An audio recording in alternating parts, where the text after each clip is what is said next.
Assalamualaikum warahmatullahi wabarakatuh. Salam, Om Swastiastu, Namo Buddhaya, salam kebajikan. Salam sejahtera bagi kita semua.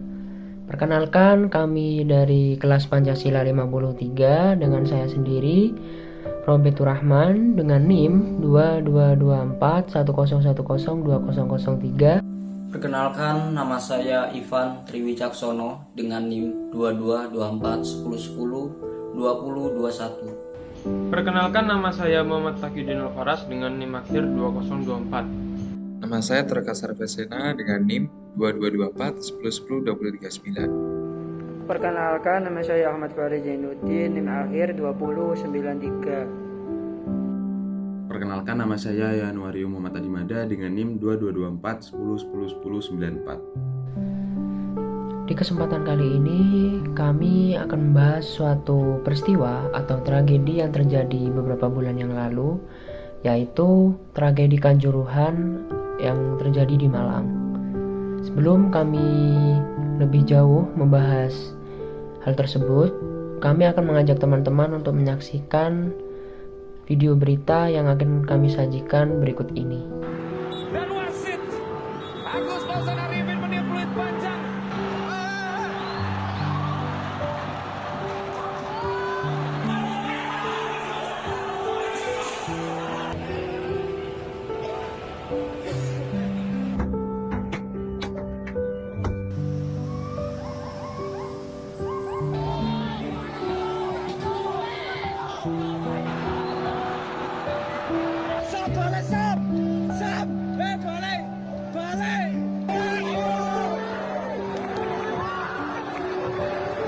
Dan akhirnya kena gas air mata, mereka pergi keluar ke satu titik.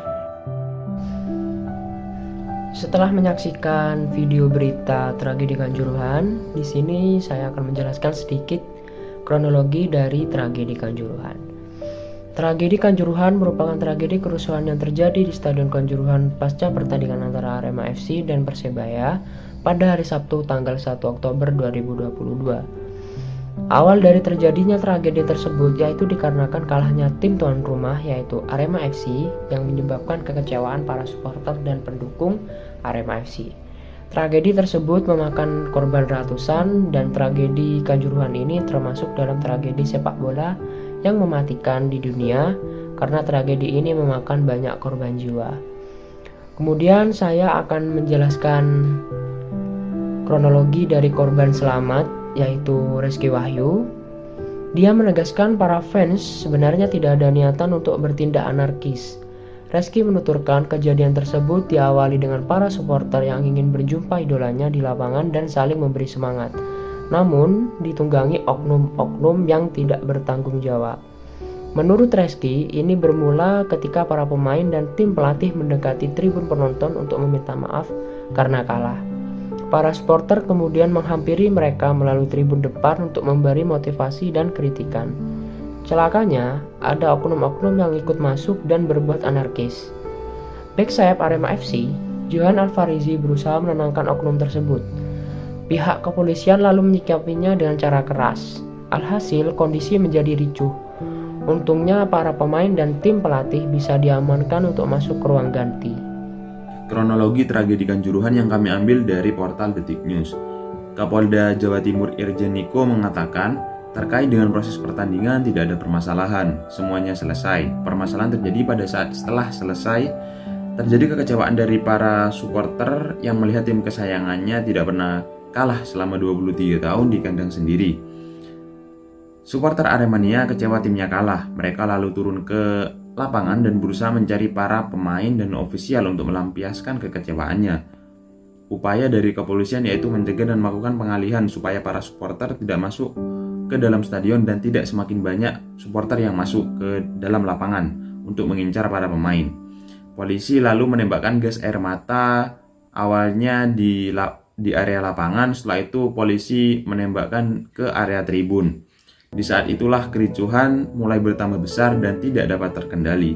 Lalu para penonton pergi keluar di satu titik di pintu keluar, yaitu diperkirakan pada pintu 10. Kemudian terjadi penumpukan di sana. Di dalam proses penumpukan itu terjadi kekurangan oksigen yang oleh tim medis dan tim gabungan di lokasi dilakukan upaya penolongan yang ada di dalam stadion. Kemudian juga dilakukan evakuasi ke beberapa rumah sakit. Kapolda Jawa Timur mengungkap penyebab tragedi Stadion Kanjuruhan Malang yang mengakibatkan ratusan korban meninggal dunia ini adalah karena penumpukan massa yang diakibatkan oleh tertembaknya gas air mata ke tribun yang mengakibatkan para supporter itu tidak terkendali dan ribut akan jalan keluar karena pintu di Kanjuruhan itu sangat sedikit, jadi itu salah satu penyebab menurut Polda Jatim. Terima kasih. Yang video tersebut dapat kita maknai bahwa hubungan dengan Pancasila yaitu semua sila dalam tragedi ini tidak diterapkan. Pertama yaitu ketuhanan yang Maha Esa. Dari sila tersebut dicerminkan sifat dan perilaku seorang yang beriman dan bertakwa kepada Tuhan Yang Maha Esa. Jika sila pertama ini diterapkan, maka kerusuhan hitam Kanjuruhan ini tidak akan terjadi. Akhlak mulia adalah akar cinta sesama, pintu kesadaran masyarakat, jembatan jiwa yang berbudi, dan kompas kesadaran yang akan terus mengendalikan kebaikan, baik dalam pikiran dan perbuatan yang bijaksana. Selanjutnya sila kedua yaitu kemanusiaan yang adil dan beradab. Dari oknum polisi dan juga oknum penonton sama-sama melakukan pelanggaran dari sila ini. Untuk oknum penonton, mereka melakukan pelanggaran ketika mereka tidak menghargai lawan mereka, yaitu dengan mereka masuk ke dalam lapangan dan melakukan kerusuhan dan provokasi kepada lawan mereka ketika pertandingan telah selesai. Lalu untuk oknum polisi, mereka melakukan pelanggaran ketika mereka melemparkan gas air mata ke dalam tribun, yang dimana isi dari tribun itu bukan hanya orang-orang yang ingin melakukan kerusuhan dan juga provokasi, tapi juga ada orang-orang yang hanya ingin menikmati pertandingan lalu pulang, akan tetapi mereka harus menerima dampaknya. Kemudian sila yang ketiga yaitu persatuan Indonesia. Salah satu penyebab terjadinya tragedi ini adalah karena adanya suatu oknum Aremania yang kecewa terhadap tim kebanggaannya yang telah kalah di dalam pertandingan. Oknum tersebut memasuki lapangan dan membawa baju Persebaya yang kemudian membuat supporter lainnya terprovokasi. Apabila nilai persatuan Indonesia diterapkan, tragedi ini tidak akan terjadi. Meskipun kita semua memiliki tim kebanggaan yang berbeda-beda, kita semua tetap satu kebangsaan, yaitu bangsa Indonesia, tetap satu bahasa, yaitu bahasa Indonesia, dan bertumpah darah yang satu, yaitu tanah air Indonesia. Tidak ada sepak bola manapun yang seharga jiwa manusia, dan tidak selayaknya konflik ini menyebabkan korban jiwa hanya karena terdapat perselisihan antar kedua belah pihak tim supporter sepak bola. Karena kita semua adalah warga Indonesia dan semua warga Indonesia adalah saudara. Selanjutnya yaitu sila keempat, yaitu kerakyatan yang dipimpin oleh hikmat kebijaksanaan dan permusyawaratan perwakilan.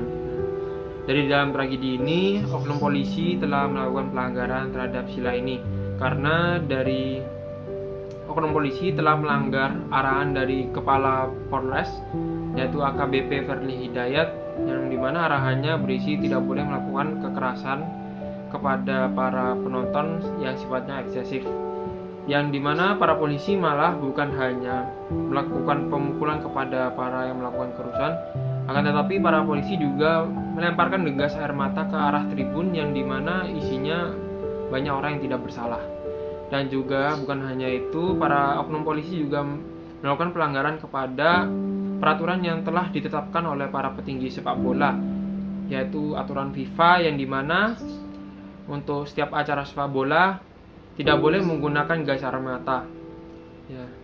Dari video tersebut kami simpulkan bahwa tragedi tersebut melanggar sila kelima yang berbunyi keadilan sosial bagi seluruh rakyat Indonesia.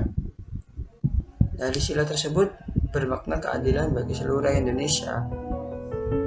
Hal ini terjadi pada saat penembakan gas air mata ke tribun yang mengakibatkan kericuhan karena oknum-oknum lah yang masuk ke lapangan dan tidak ditembak gas air mata, malah gas air matanya ditembak ke tribun ke orang-orang yang tidak bersalah,